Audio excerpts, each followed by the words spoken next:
Hey everyone, Dan here. Good Monday afternoon. I hope you're all doing well. Yeah, I just should have brushed the hair a little better before I came on. Oh well. Hey, just wanted to come on and talk about some of the latest news that has hit the interweb. Some interesting stuff, including a new member of Thor: Love and Thunder cast, and of course the big news being the full cast for Obi-Wan Kenobi has been released. Now let's go ahead and break that down. What we're going to do is pull up the listing for that. Here we go. Yeah, now this is the full cast here. Now, some of them are going to look familiar, some of them won't. Either way. But the series, it's an upcoming Disney Plus series, Obi-Wan Kenobi. And you got to be truthful here. They could have named it anything they wanted to, and people are going to know what it is. This is not a surprise one. You know, they could have named it Afternoon Delight, and people would still know if it's Ewan McGregor and Hayden Christensen are going to be in it. We're talking about Obi-Wan and Darth Vader. But the series, of course, stars Ewan McGregor as Obi-Wan Kenobi, or later known as Ben Kenobi. McGregor eventually took over the role from Sir Alec Guinness, who did the initial 3 Star Wars movies. McGregor took over for the prequel series, and also just kind of made it his own. People, I mean, that was probably the best thing to come out of the prequel series, were Ewan McGregor as Kenobi, and the creation of Darth Maul would probably be the top 2 things. But this is the cast, and besides, last time we saw McGregor's character, that version of Obi-Wan, was after he and Anakin Skywalker had a fight, and he had the high ground. He took Padme. She gave birth to the twins and then passed away. And he separated the twins, gave one to Bail Organa to raise as his daughter, Leia, of course, and the other he took Luke to Tatooine to give to his uncle and aunt to raise, which has never seemed like a good idea to me. Giving Leia to Bail Organa made a lot of sense, because why on earth would Anakin think to, I mean, maybe he thought Anakin was dead at the time, but why separate the kids? So you separate the kids just in case, and you give one to Bail Organa to hide and raise the princess. Great, but why are you taking the other one to Anakin's family? That just seems really stupid. And they raise him as their nephew, not as their own. They could have said, oh, it's our son. Yes, this is our son. Yes. And then later on, you find out that he's not. He's, Anakin. He's not Luke, and not Luke. He's not Lars. Owen. It's not Owen and Beru's son. He's Anakin's. That would make a lot more sense. But just to toss him in there going, yeah, it's our nephew we're raising. Well, it's Anakin's kid. It's pretty straightforward. His last name is Skywalker. I'm just saying it's not a good plan. And we know that Kenobi stayed on the planet to keep an eye on Luke. Again, not a good plan. I don't know what he could have put him in anywhere else. He would have been safer. He drops him there and calls him Skywalker.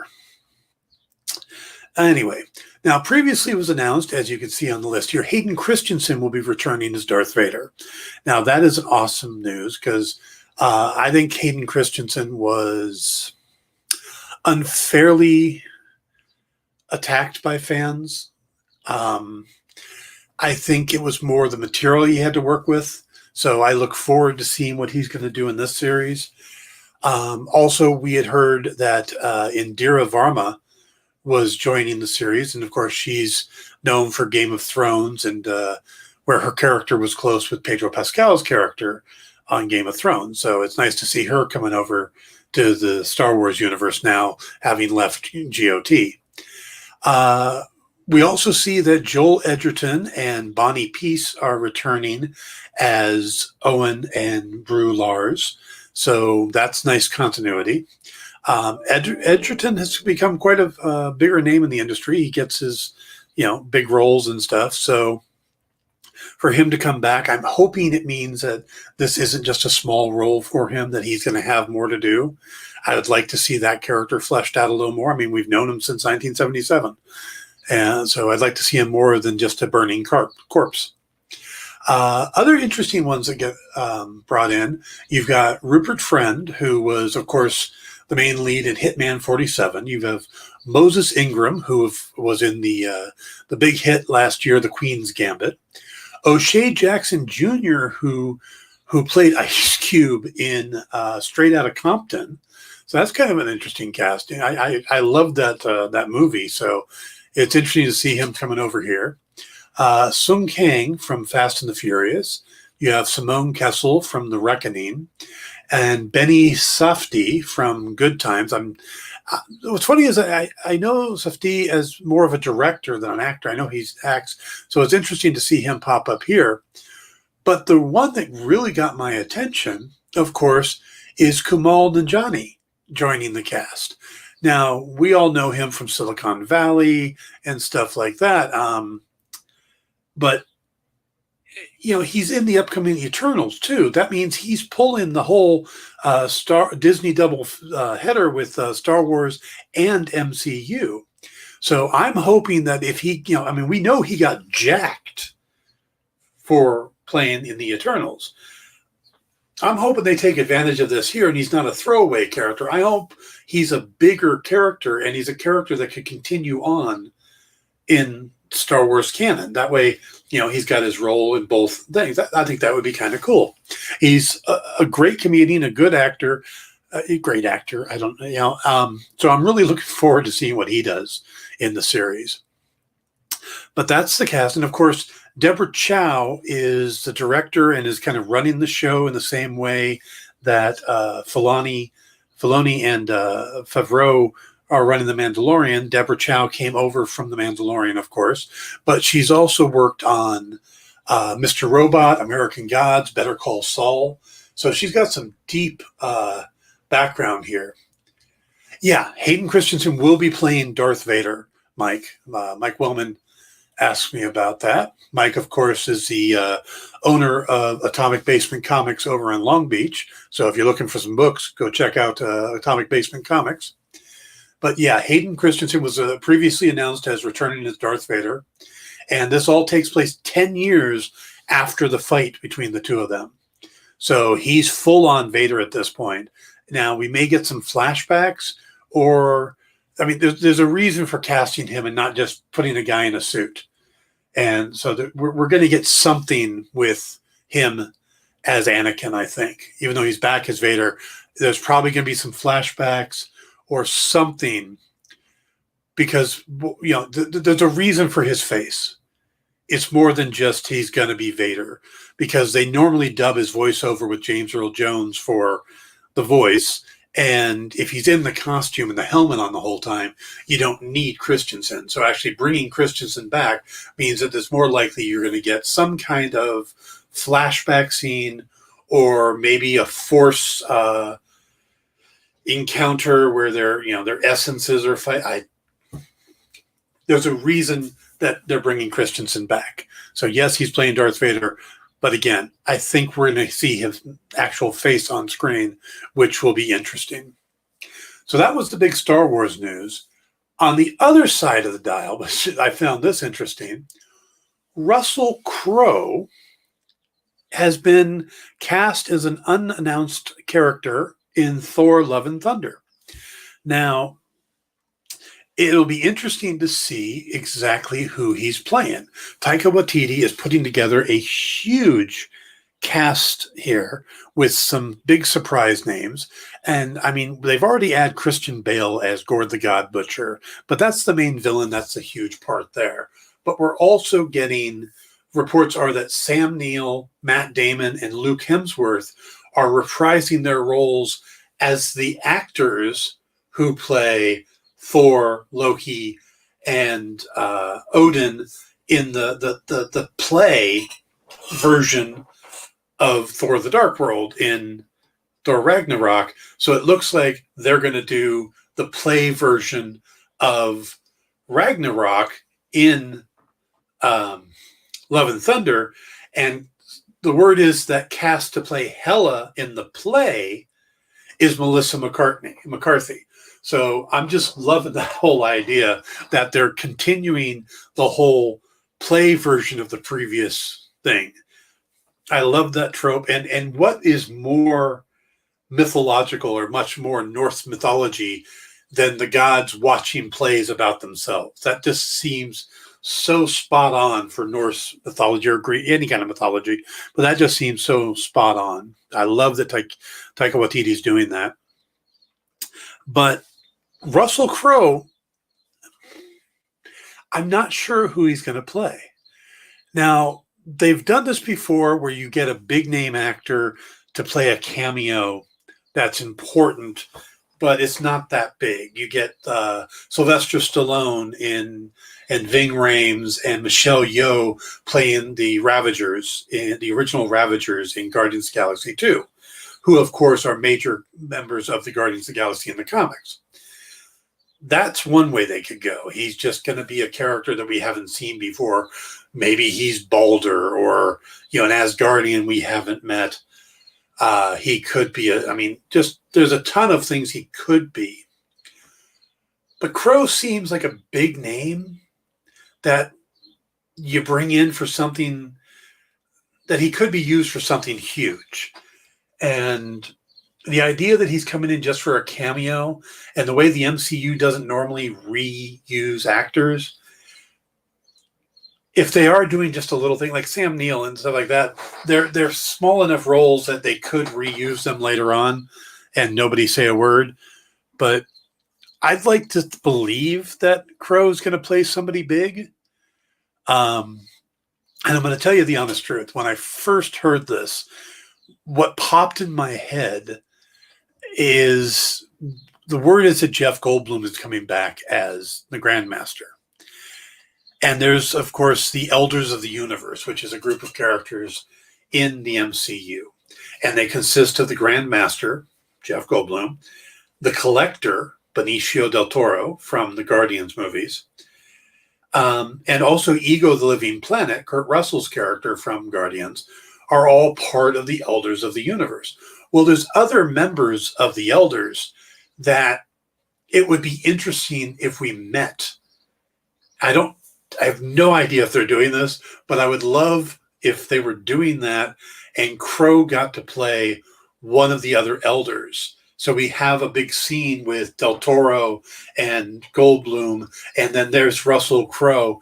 And there's one particular, there's two. Originally, I think because of the beard, I was thinking of an elder named the Gardener. But as I was thinking about it just now, there is an elder called the Gladiator. I think that's what it is. Elder of the Universe Gladiator. No, I'm confusing characters here. There is a big... there's a big gladiator that I'm trying to think of his name. Champion. Champion is the one. And let me see if I can find a quick picture of him. That's a horrible picture. Yes, I'm doing this live. I should have done this before the universe. They've even brought him into one of the video games.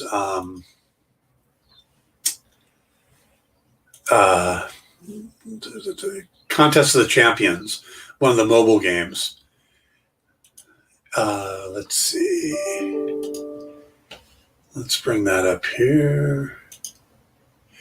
All right, so this is Champion, and I think he would be an absolute great character for Russell Crowe to play because it reminds me of the Gladiator movie.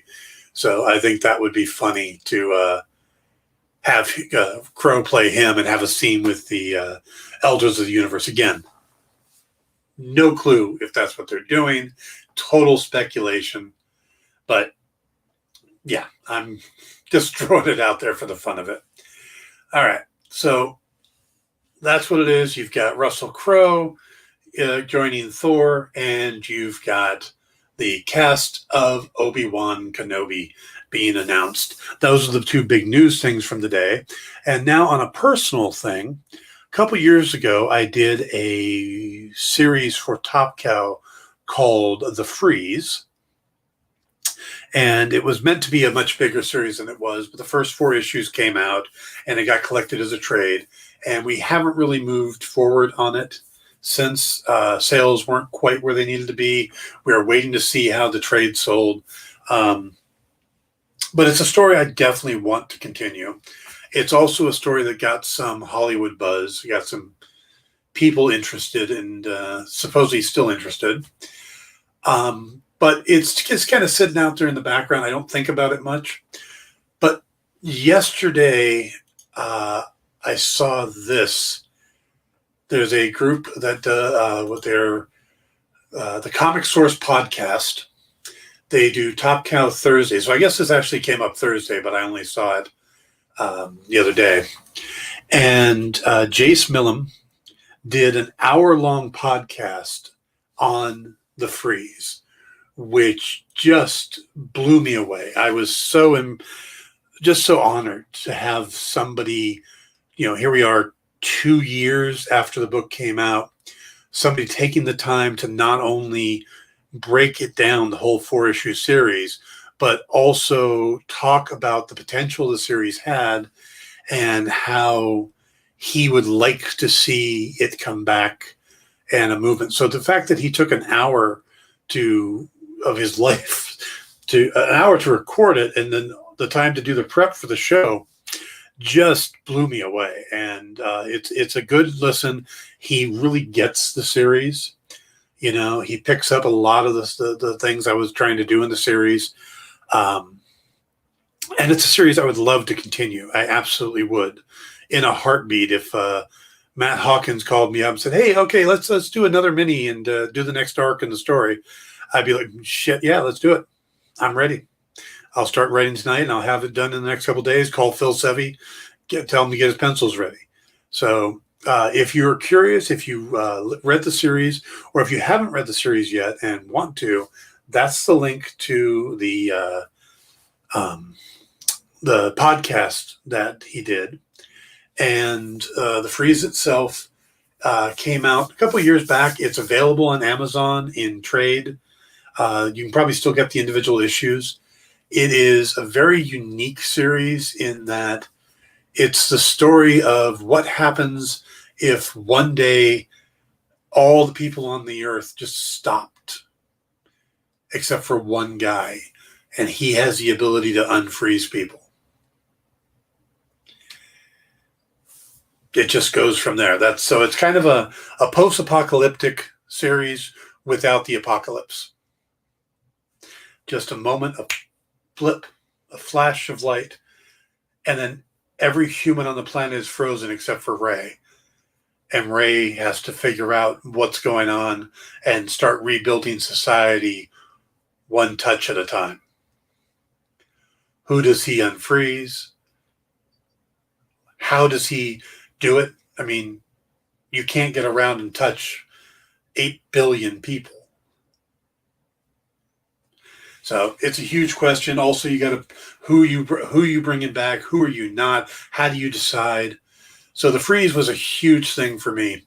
The reviews on it were all probably some of the best reviews I've gotten on anything I've written. It just didn't get the attention. I mean, the comic industry is so big and so many people are out there putting out great books. It's hard for everything to get the attention it deserves. Does this deserve more attention? I'm kind of a self-deprecating person, so I always assume no, but Jace thought it did, and he did an hour show on it just to get people to pay attention to it. So I appreciate that. I love the story. I want to do more of it. If it doesn't come back as a comic, I'm going to look at other options, maybe taking it into novel format, because that's something I can do on my own. Don't know. But it is definitely a series and a story that I want to continue telling, and you can hear more about it with these guys, with Jace over at the Comic Source podcast. So check that out. Thank you guys for tuning in. I hope you're having a great Monday.